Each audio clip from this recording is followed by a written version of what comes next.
Dans la perspective où le rehaussement des compétences de base peut faire partie de la solution, chaque agent doit être en mesure d'en stimuler l'expression de la demande.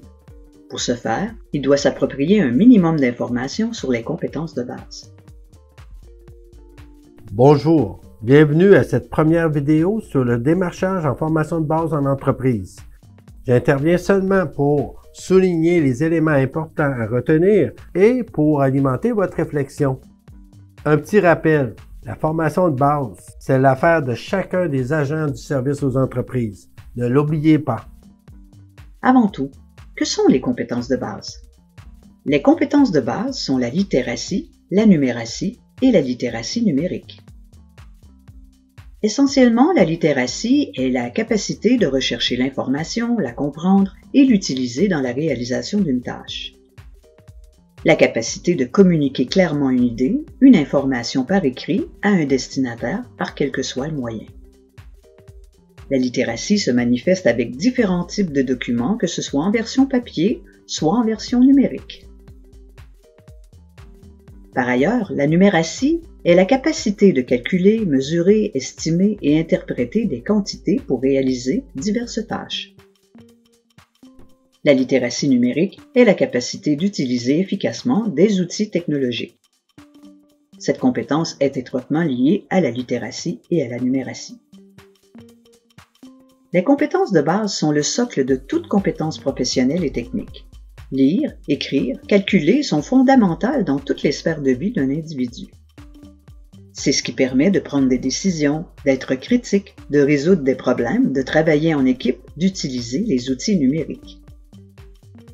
Selon des études de cas effectuées auprès d'entreprises, habituellement les employeurs ne considèrent pas les lacunes dans les compétences de base comme un problème pressant. Ils s'attaquent plutôt aux problèmes opérationnels en milieu de travail tels que le rendement insuffisant, une sécurité inadéquate et des erreurs fréquentes, qui eux peuvent cacher des problèmes sous-jacents liés aux compétences de base. Cependant, il arrive souvent que les employeurs ne se rendent compte de la véritable nature des problèmes que lorsqu'ils essaient de mettre en place des solutions à leurs problèmes opérationnels. C'est bien beau tout ça, mais ça soulève quand même quelques questions. Comment les compétences de base se manifestent-elles dans une entreprise? S'ils ont des difficultés à lire et à calculer, comment les travailleurs peuvent-ils intégrer une formation technique? Et vous, comme agent, comment pouvez-vous aider les entreprises à cerner les compétences de base dans leurs problématiques? Bonne réflexion. Depuis quelques années, les entreprises ont profité de subventions des gouvernements pour innover, automatiser et prendre le virage du 4.0. Elles ont maintenant besoin de former leurs employés pour atteindre des niveaux plus élevés de littératie, numératie et de littératie numérique afin de pouvoir travailler dans ce contexte de modernité. Nous constatons qu'il est difficile de faire le lien entre la tâche de travail et les compétences de base. Cela a pour conséquence souvent de les négliger lorsque vient le temps de former les travailleurs, que ce soit pour introduire une nouvelle technologie, corriger une problématique de production, augmenter la mobilité du personnel et maintenir les travailleurs en emploi. Pourtant, une fois la lacune des compétences de base cernée, la formation conçue et mise en œuvre, les entreprises remarquent souvent qu'elles obtiennent un meilleur rendement économique, de meilleurs résultats opérationnels, une amélioration de la participation, du climat de travail, de la mobilisation et du travail d'équipe. Voilà de beaux arguments pour convaincre les entreprises. En tant qu'agent de développement, vous devez avoir à l'esprit en tout temps que le rehaussement des compétences de base peut faire partie de la solution.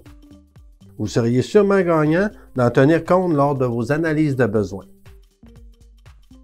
En résumé, vous venez de voir que les compétences de base font partie intégrante de toute tâche en entreprise. Pourtant, elles sont négligées dans les enjeux de l'entreprise, malgré le fait que les recherches démontrent bien leur importance dans la productivité. Les entreprises doivent comprendre que le rehaussement des compétences de base fait partie de la solution. Je reviendrai dans la prochaine capsule vous parler plus en profondeur des préalables à l'analyse des besoins.